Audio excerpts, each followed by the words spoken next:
Hello everyone, welcome to my channel. So as you all know that I'm Divya, your science expert, and today I'm going to take up very interesting and important topic from class 8 science. But before we move ahead, I have an announcement for you, a good news for you. Basically my channel is in collaboration with Infinity Learn Now. So from now onwards you are going to get much more quality content on my channel, so keep supporting us. So today I'm going to take up a topic that is reproduction in animals, and in this video we are going to talk about few interesting and important things. Let me tell you that I'm going to cover here about the nestling, about the hermaphrodites, about the copulation, and many other important things. So what we are waiting for, let's get quickly started and let's learn about them. So first question for you is, do you know exactly that what the reproduction is? क्या आपको पता है कि reproduction किस चीज को बोलते हैं? Yes, you are right. It is a process of giving birth to young ones. ठीक है, अब हम पढ़ते हैं विविपैरस ऑर्गेनिजम्स के बारे में. On the other and viviparous और एनिमल्स वो होते हैं जिनके अंदर बेबी मदर की बॉडी के अंदर ही डेवलप होता है, राइट जैसे हम ह्यूमंस में भी जो बेबी होता है वो मदर की बॉडी में ही डेवलप होता है, और जब वो पूरा डेवलप हो जाता है तो फिर वो डिलीवर हो जाता है. वो क्या हो जाता है? डिलीवर. तो जब तक बेबी मदर की वॉर्म में है, मदर के अंदर, मदर के यूट्रस में है, उसको हम फीटस बुलाते हैं, और जब वो डिलीवर हो जाता है तब हम उसको इन्फेंट बुलाते हैं. ठीक है, तब हम उसको इन्फेंट या न्यूली बॉर्न बुलाते हैं, और फिर धीरे धीरे उसमें चेंजेस आते हैं और वो एक ग्रोथ शो करता है और वो प्रॉपरली बड़ा होता रहता है. अब इसको भी थोड़ा डिटेल में पढ़ लेते हैं, बट उससे पढ़ने से पहले मैं आपको बताना चाहूंगी कि जो ऑर्गेनिजम्स है, डिपेंडिंग अपॉन कि वो एग ले करके आगे यंग वंस बना रहे हैं या वो सीधा ही इंडिविजुअल्स प्रोड्यूस कर रहे हैं, उसके अकॉर्डिंग आपने ऑर्गेनिजम्स को ओविपैरस और विविपैरस में क्लासीफाई कर लिया. ठीक है, अब ऐसे ही हम ऑर्गेनिजम्स में सेक्स कौन से है, एक सेक्स है, दो सेक्स है, उस अकॉर्डिंग हम ऑर्गेनिजम्स को क्लासीफाई करते हैं कैटेगरी में unisexual and bisexual organisms. Unisexual, uni means one, means the organism which have single sex, right या तो वो मेल है या वो फीमेल है. जैसे हम लोग अपने में बात करें, I am a female, right, तो ऐसे या तो आप मेल हो या आप फीमेल हो. तो those organism which have only one sex in them, they are unisexual. But the organisms, there are certain which have both the sexes in them, उनमें मेल फीमेल दोनों एक ही ऑर्गेनिज्म के अंदर है, तो उनको हम बाइसेक्सुअल या फिर हम उनको हर्मोफ्रोडाइट्स बुला देते हैं. जैसे इस पिक्चर में आप देख रहे हो, a man is shown, man is a unisexual, it is he is a male. और यहाँ पिक्चर में आप अर्थवॉर्म देख रहे हो, अर्थवॉर्म, लीचेस, ये सब हर्मोफ्रोडाइट्स होते हैं, means they carry both the sexes. तो याद रखना, यूनिसेक्सुअल, बाइसेक्सुअल बहुत ही ईजी है. Uni means carrying one sex, bisexual means carrying both the sexes, and also called as hermaphrodites. Okay, तो अभी अब ह्यूमंस की बात कर लेते हैं. तो ह्यूमंस जो है वो यूनिसेक्सुअल है, means they have only one sex in them, right, they have only one sex. And कौन कौन से सेक्स है? Male, man is male and women is female. This is how, like we have two only sexes. So जो male और female होते हैं उनके अंदर रिप्रोडक्टिव ऑर्गन्स होते हैं और वो अलग अलग तरह के होते हैं. So in males there is a reproductive organ and in female there is another kind of reproductive organ.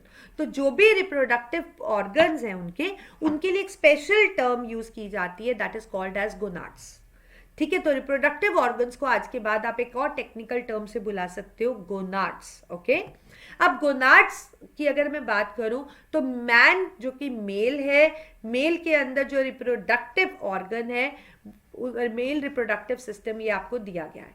तो जो मेल गोनाड है दैट इज बेसिकली टेस्टिकल्स, या आप इसको टेस्टीज भी बुला सकते हो, और एक मैन के अंदर पेयर ऑफ टेस्टीज प्रेजेंट होती है. ठीक है, टेस्टीज का काम होता है, या कोई भी गोनाड का काम होता है गेमीट्स बनाना. कोई भी गोनाड, गोनाड मतलब रिप्रोडक्टिव ऑर्गन, जैसे मैन में क्या हो गया, टेस्टीज. ठीक है, तो जो भी मेल गोनाड है, जैसे मेल गोनाड आपके पास टेस्टीज है, तो इसका काम है टेस्टीज का गेमीट बनाना. गेमीट मतलब वो सेल्स जो एक्चुअली फ्यूज करेंगे फीमेल के सेक्स सेल्स के साथ, ठीक है। तो मेल गेमीट इज स्पर्म। तो टेस्टिस क्या करती है, टेस्टिस स्पर्म बनाती है, जैसे कि आप ये पिक्चर देख रहे हो, ये एक स्पर्म का पिक्चर है, ठीक है। So this is basically a sperm. तो male gonad is testis, it produces male gamete which is sperm. ऐसे ही अगर फीमेल रिप्रोडक्टिव सिस्टम की बात करूं, तो फीमेल रिप्रोडक्टिव सिस्टम में जो फीमेल गेमीट होगा, है ना, फीमेल गोनाड होगा, पहले गोनाड की बात कर लेते हैं। There is pair of ovaries, these are ovaries, ठीक है। तो फीमेल गोनाड इज ओवरी। अब ये आगे जो बनाएगी दैट इज फीमेल गेमीट, ठीक है। ओवरी का इंटरनल स्ट्रक्चर देखो तो ये होता है, इसमें देखो आप कितने सारे एग्स बन रहे हैं, और लेकिन एक ही एग 1 मंथ में मेच्योर हो सकता है। 2 ओवरीज है लेकिन ऑल्टरनेट ओवरी से एक एग ही मेच्योर होता है, ठीक है। तो ये जो फीमेल गेमीट है, फीमेल गोनाड क्या बनाएगा, फीमेल गेमीट बनाएगा, और जो फीमेल गेमीट है दैट इज एग, और you can call it as ovum, ठीक है। और ये ओवरी के अंदर इस तरीके से ओवम बन रहे हैं, तो कई ओवम्स बन रहे हैं, बट एक ही ओवम मैच्योर होकर रिलीज होता है। और जब ओवम ओवरी से इस ट्यूब में आता है, इस ट्यूब को हम बोलते हैं फेलोपियन ट्यूब, या आप उसको ओविडक्ट भी बोल सकते हो।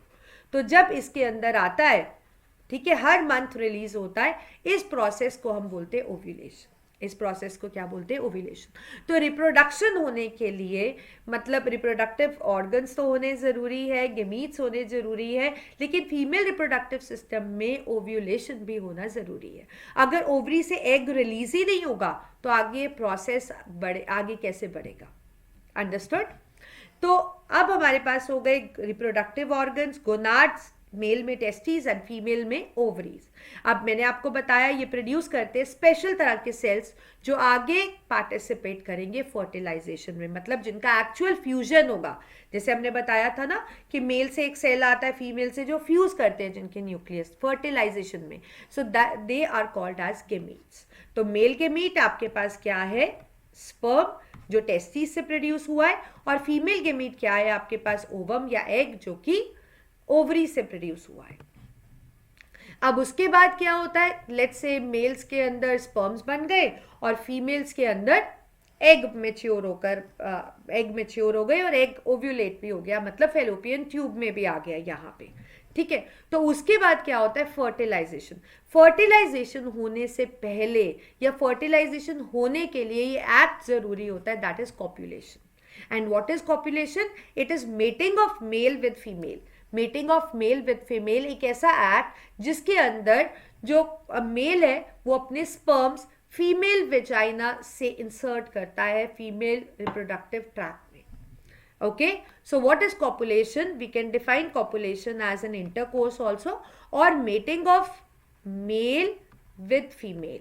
And while mating, what happens? While mating, sperm inserts its sperms into the female vaginal tract.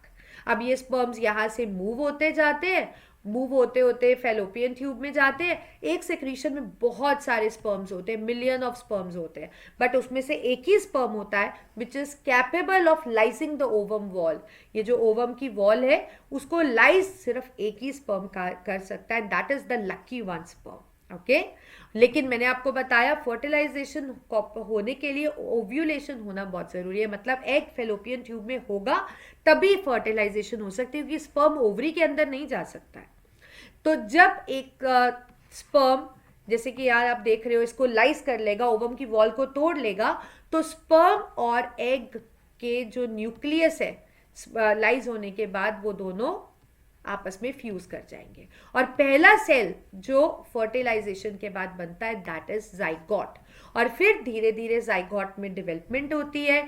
Zygote का डेवलपमेंटल स्टेज आप एम्ब्रियो बुलाते हो, फिर वो फीटस बन जाता है, और जब वो पूरा बन जाता है then it is delivered out, right, delivery हो जाती है and it is delivered out, और एक आपके पास न्यूली बॉर्न बेबी इन्फेंट आ जाता है। I hope you understood. So copulation is basically the mating of male with female, और fertilization से पहले copulation ज़रूरी है, copulation से पहले gametes का बनना ज़रूरी है, ovulation होना ज़रूरी है, तभी fertilization act successful होगा, तभी zygote बनेगा, तभी embryo बनेगा, तभी fetus बनेगा, और तभी एक young one बन जाएगा और वो deliver हो जाएगा. So I hope you understood कि सिंपल सा फंडा है ह्यूमंस के अंदर. Male female, mail gonad, testis, ovaries, they are producing gametes, testes are producing sperms, ovaries are producing egg, both are fusing, which act is called as fertilization. ये सब human body के अंदर ही हो रहा है विविपैरस ऑर्गेनिजम्स पे. और फिर zygote transforms, starts growing embryo and then fetus and then it is delivered out. So all the viviparous organisms, जो ये सारा प्रोसेस है इनका ये फ्यूजन होने का, डेवलपमेंट होने का, ये सब मदर की बॉडी के अंदर ही होता है. And also during the growing stage, तो न्यूट्रिशन की अगर मैं बात करूं तो न्यूट्रिशन कहाँ से मिलती है, तो मदर की वॉर्म में एक प्लेसेंटा फॉर्मेशन हो जाता है. Placenta is a temporary form tissue जो कि ग्रोइंग एम्ब्रियो को न्यूट्रिशन देता है, और मदर का ही ब्लड होता है, और मदर ही जो खाना खा रही है वो ब्लड के थ्रू बेबी के अंदर भी जा रहा है. So through placenta is a nutritive tissue. So everything, whatever is happening, we have studied till now, till the time of the delivery, everything is happening inside the mother's body, in the viviparous organisms. So I hope you have understood whatever I have taught you in today's session. हमने इसके अंदर नेस्लिंग cover किया, हमने viviparous, oviparous, unisexual, bisexual, copulation and fertilization के बारे में पढ़ा. And I hope you have understood, but still if you have any doubts, you are always welcome to pen it down in the comment section. So if you like the video, hit the like button, share the video with your friends, and do not forget to hit the bell icon for the notification. And if you haven't subscribed my channel till now, just subscribe it right now. Okay? So thank you. Bye-bye. Take care. Have a nice day.